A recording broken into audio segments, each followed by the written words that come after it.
Morning folks, we're at another hunt today. As you can see, it is overcast and raining, so can't take this one out in the field, so we'll bring back our finds and we'll let you know what we got, because it's going to be on and off for the rain today, so we'll just have to wait and see what we got. So yeah, until we get the next find, or later on in the day when we come back, we'll probably around about lunchtime, we'll probably show you what we got. But at the present moment, I wouldn't take the old camera out.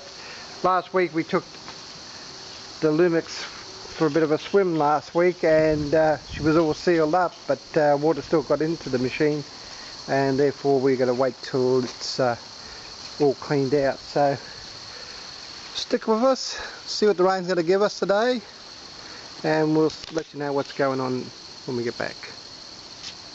At the moment, Anthony and James are over that way looking for more areas to check, and hopefully they'll find something too. So the rain's coming down a bit heavier, so we'll wait and go out ourselves in a minute.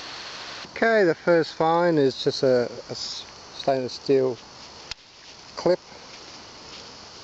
modern. So on to the next one.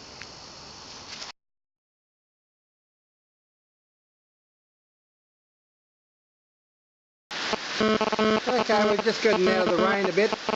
Anthony's come across a little trash heap here. We've got a 1942 penny, re-penny, which is starting to be turned into a trencher.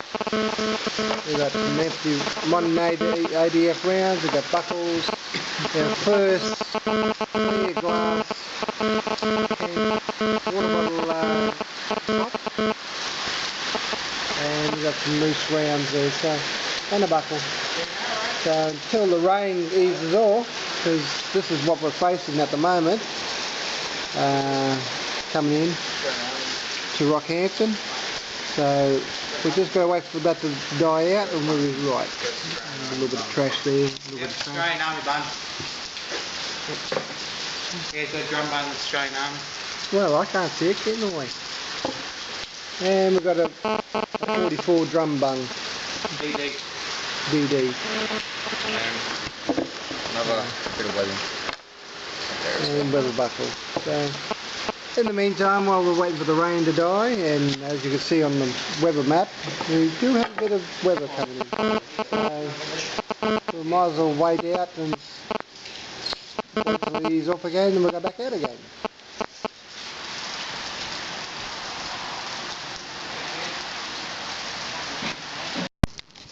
Okay, the next target looks like a 45. So slowly getting stuff around here with the weather. So yeah, about a 45, so that's not bad. So we'll check the hole and get on to the next one. Okay, next one is another one, another 45, and it's just too far from the width. And the metal detector, now found that one. So we got another one. We'll probe it around here and see what else we can find. So yeah, another 45. Hey everyone, back again. We're just waiting for the rain to ease off, which is about another half an hour. And as you can see, yeah, there's a bit of waterlog at the moment. Try to let it hold out for another half hour and then we're ready to head back out. So yeah, you can't hear me because of the rain on the roof. But yeah, we'll just find shortly. Hey everybody, welcome back to another day. It's a bit overcast today, but that's okay, it makes it easy for us digging. We're on the opposite side today, just because we have to also go over there and observe the creek and see what it's like after our last incident. Now, our plan is to go up towards the button hoard up there, where I pull out those gold gilt buttons to see what else is up there, because it's meant to be metal, a store, all that stuff up there. and just on the opposite side of the creek is another major campsite where we found, and those two link together. So maybe there was a little footbridge or something like that, which is now long gone. Who knows, we might pull out a bit of money here too, because it was used also today for modern day use, so we might pull out some $2 coins or something. That'd be alright, because that'll help us pay for our trip. Bit of a mess, we're going to be fighting with rubbish, and we're going to be fighting with modern day ADS stuff. That's okay, I'm happy with that. We've learnt our lesson over near the other side, so instead of me rattling on, let's get into some action and let's get some work done. Catch you. Okay, our first find, it's a 45 tip. So on to the next one and see how we go for the next find. Okay, the next item is a ground surface find, and it's an old round. She's been pulverised in this vehicle track. Okay, so on to the next one. Okay, another one on the surface is a Japanese tip. So we'll keep looking and see what the next one we can find. Next target was a couple of islets found on the track. So keep persisting and we'll find something more. Might be a bit more substantial next time. But yeah, we'll keep looking, and as I said, we've got a couple of gator islets, or boot islets, more like gators. So keep looking. Hello everyone. Now I don't know how much recording's been done, but we just tried a new area just near the car. Very happy. We've got an emerald dish out. We haven't got it out yet, but it is a fairly big one. I'm hoping it's US marked. Let's hope. I'll take a photo of it in the ground. Then when I get it out, I'll take another video. Catch it.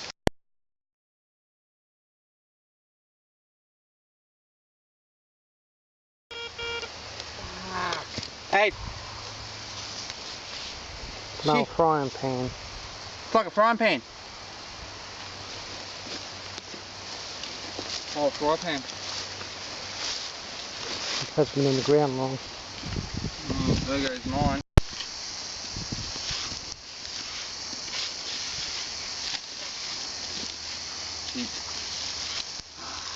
Damn it. She's definitely been in there for a very long time.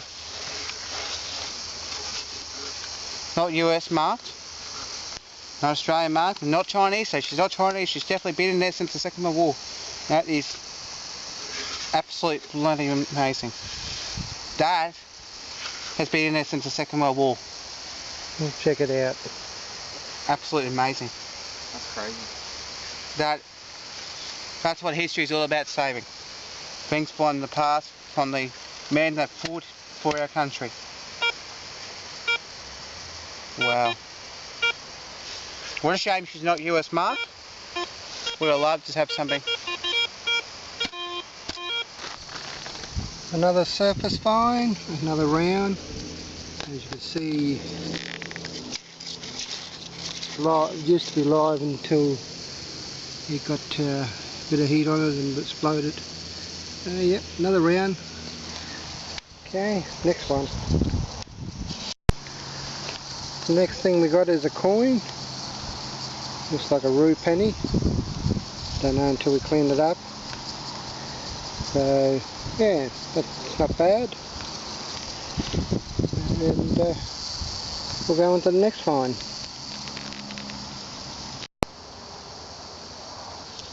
Hello, this is one of the latrines that we got in this area. As you can see, the cross bearers are there. It's pretty deep. It'll be deeper than that. It's been filled in half of it, but it's also broken its bank, or they let the bank out to corrosion after 70 years. But as you can see, this is what we call a latrine, just a small one. We've got a main bearer down there somewhere. We're not going to go in there just in case there's a few little critters in there, so we won't worry about it. But as I said, this is one of the latrines that we come across. Not like your fancy huts and all that. They do have bush latrines like this, and yeah, so it's good to see some of the sample has survived. But yeah, this is what they're going to dig through. They're going to dig through all this rock. So that's what the engineers do. They're probably picking shovels and labour. So yep, that's one of our latrines that we got around this area. So we'll go on and see what else we can find.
It's night time now, so we've had some time to do some research and confirm some facts and fictions.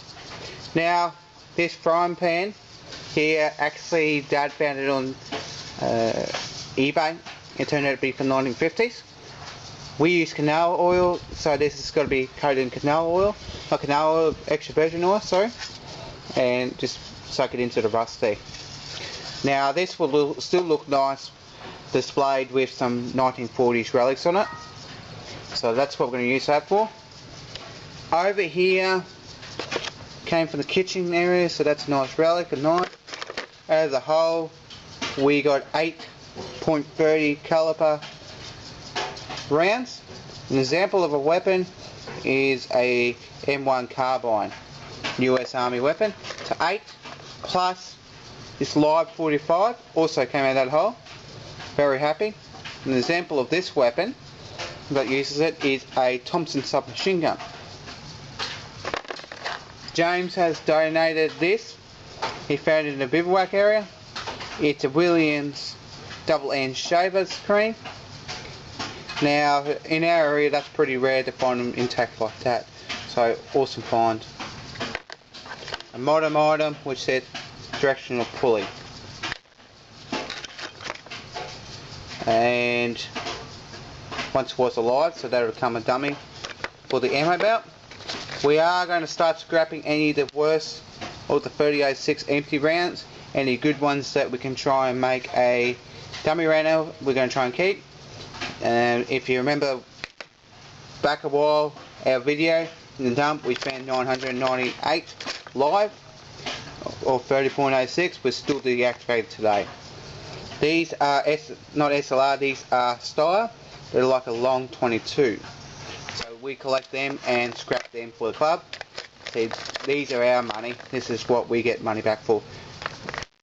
We won't get any money until we fill a 20 drum. Now, still to be confirmed, I've got to talk to a mate who owns 10 GMC trucks. This looks like a pick, but this one here looks like a tailgate pin on a GMC truck. Yet to confirm. Not quite sure what that is, got some holes in it, that'll be cleaned up. Out of the bivouac area we got the spoon, marked stainless steel. Stainless nickel, so that was plated. Various buckles, these two here, an example, they go to the packs.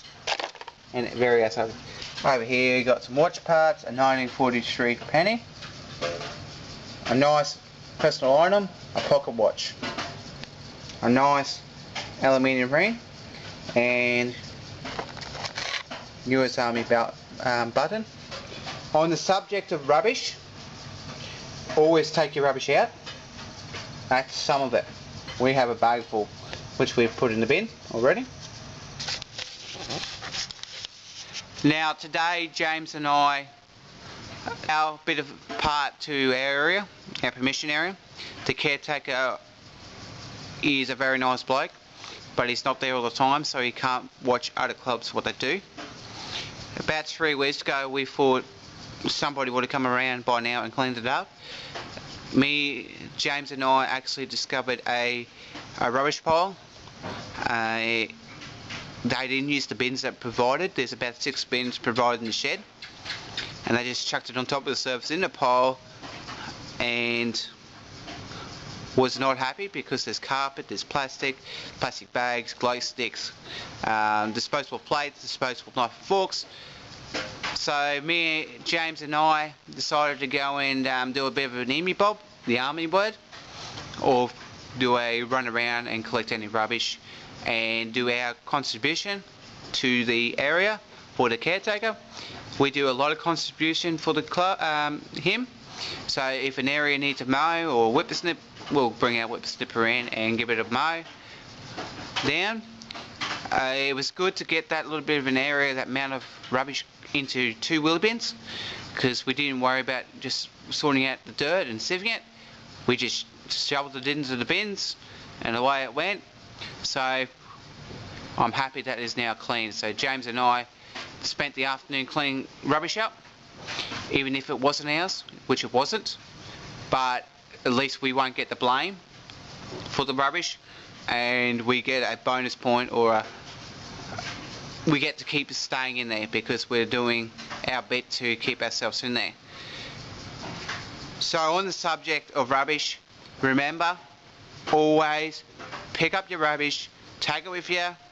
If it's been provided and you're in a permission area and you see there's a pile of rubbish, just pick that pile of rubbish up, put it in the bin.